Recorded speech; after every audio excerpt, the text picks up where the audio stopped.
মা আয়েশা রাদিয়াল্লাহু তাআলা আনহু জিজ্ঞেস করেন, ইয়া রাসূলুল্লাহ, জান্নাতি কাপড় কে প্রথম পাবে বা কে প্রথম পরবে?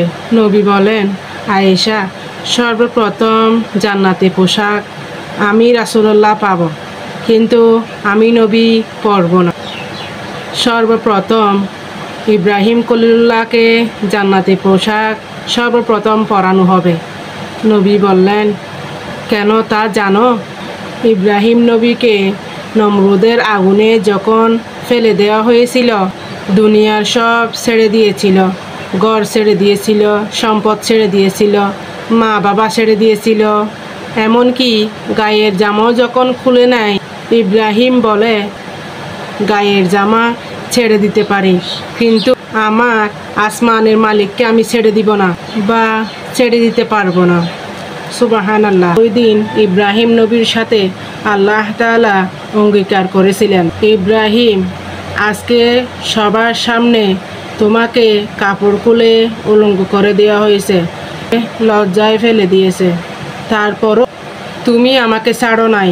আমি আল্লাহ কিয়ামতের দিন সকলের সামনে মুসলমান, বেঈমান, নাস্তিক, কাফের যারা তোমাকে উলঙ্গ করেছিল তাদের সামনে আমি আল্লাহ আনুষ্ঠানিকভাবে তোমাকে কাপড় পরাই দিব। সুবহানাল্লাহ। মা আয়েশা রাদিয়াল্লাহু তাআলা আনহু জিজ্ঞেস করেন, ইয়া রাসূলুল্লাহ, জান্নাতি কাপড় কে প্রথম পাবে বা কে প্রথম পরবে? নবী বলেন, আয়েশা, সর্বপ্রথম জান্নাতি পোশাক আমি রাসূলুল্লাহ পাব, কিন্তু আমি নবী পরব না। সর্বপ্রথম ইব্রাহিম খলিলুল্লাহকে জান্নাতি পোশাক সর্বপ্রথম পরানো হবে। নবী বললেন, কেন তা জানো? ইব্রাহিম নবীকে নমরুদের আগুনে যখন ফেলে দেওয়া হয়েছিল, দুনিয়ার সব ছেড়ে দিয়েছিল, ঘর ছেড়ে দিয়েছিল, সম্পদ ছেড়ে দিয়েছিল, মা বাবা ছেড়ে দিয়েছিল, এমনকি গায়ের জামাও যখন খুলে নেয়, ইব্রাহিম বলে, গায়ের জামা ছেড়ে দিতে পারি, কিন্তু আমার আসমানের মালিককে আমি ছেড়ে দিব না বা ছেড়ে দিতে পারবো না। সুবহানাল্লাহ। ওই দিন ইব্রাহিম নবীর সাথে আল্লাহ তাআলা অঙ্গীকার করেছিলেন, ইব্রাহিম, আজকে সবার সামনে তোমাকে কাপড় খুলে উলঙ্গ করে দেওয়া হয়েছে, লজ্জায় ফেলে দিয়েছে, তারপরও তুমি আমাকে ছাড়ো নাই। আমি আল্লাহ কিয়ামতের দিন সকলের সামনে মুসলমান, বেঈমান, নাস্তিক, কাফের যারা তোমাকে উলঙ্গ করেছিল তাদের সামনে আমি আল্লাহ আনুষ্ঠানিকভাবে তোমাকে কাপড় পরাই দিব। সুবহানাল্লাহ। মা আয়েশা রাদিয়াল্লাহু তাআলা আনহু জিজ্ঞেস করেন, ইয়া রাসূলুল্লাহ, জান্নাতি কাপড় কে প্রথম পাবে বা কে প্রথম পরবে? নবী বলেন, আয়েশা, সর্বপ্রথম জান্নাতি পোশাক আমি রাসূলুল্লাহ পাব, কিন্তু আমি নবী পরব না। সর্বপ্রথম ইব্রাহিম খলিলুল্লাহকে জান্নাতি পোশাক সর্বপ্রথম পরানো হবে। নবী বললেন, কেন তা জানো?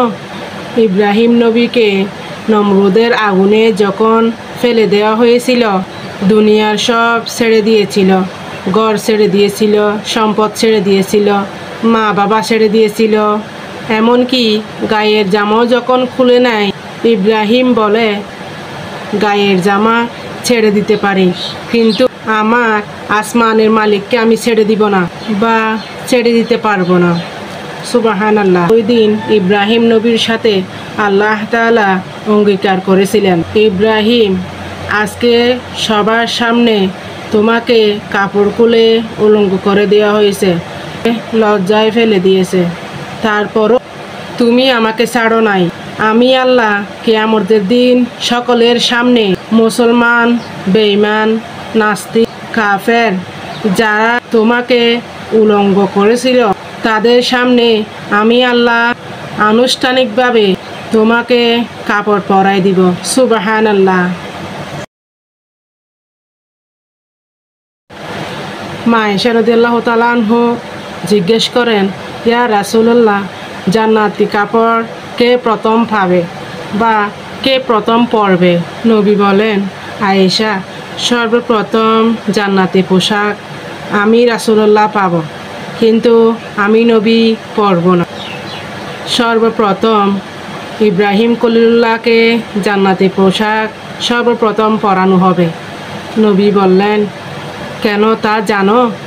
ইব্রাহিম নবীকে নমরুদের আগুনে যখন ফেলে দেওয়া হয়েছিল, দুনিয়ার সব ছেড়ে দিয়েছিল, ঘর ছেড়ে দিয়েছিল, সম্পদ ছেড়ে দিয়েছিল, মা বাবা ছেড়ে দিয়েছিল, এমনকি গায়ের জামাও যখন খুলে নেয়, ইব্রাহিম বলে, গায়ের জামা ছেড়ে দিতে পারি, কিন্তু আমার আসমানের মালিককে আমি ছেড়ে দিব না বা ছেড়ে দিতে পারবো না।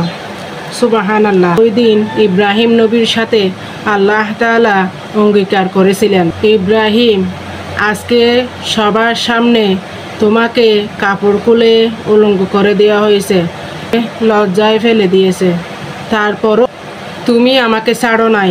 আমি আল্লাহ কিয়ামতের দিন সকলের সামনে মুসলমান, বেঈমান, নাস্তিক, কাফের যারা তোমাকে উলঙ্গ করেছিল তাদের সামনে আমি আল্লাহ আনুষ্ঠানিকভাবে তোমাকে কাপড় পরাই দিব।